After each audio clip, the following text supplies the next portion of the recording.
Yaani mwanaume unawekewa chakula, badala hule unaanza kulalamika, mbona mimi hamjaniwekea nyama? Wewe unataka kuwekewa nyama na unaona ni haki yako kuwekewa nyama, sio?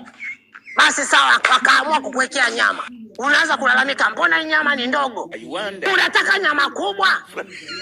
Ukiwekewa chakula kula, usiniangalia hivyo nini wewe. Nimeota ndoto hiyo.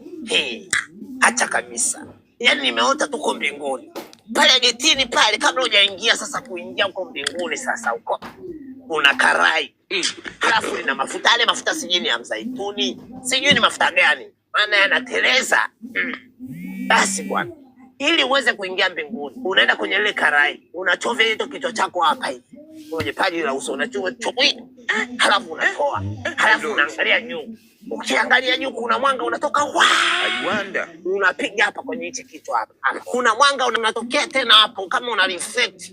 Unaenda unagonga kwenye kisensa fulani hivi kiko pale getini. Kina sense kina skani hapa. Halafu unashangaa geti linafunguka. Unaingia. Bwana we. Kumbe kama una komwe hauingii mbinguni. Sasa bwana we, kama una komwe ndugu yangu, utachomwa moto. Utapigwa kiberiti. Kwanza huyu ambaye yuko getini sana kagua pale, naye ana komwe moja hilo limepoa. Sasa kama una komwe ndugu yangu na unawacheka wenye makomwe, we ni kuni ya motoni. Mimi nikiota kitu ni cha kweli kwamba wadada wenye makomwe wote peponi, wote mbinguni.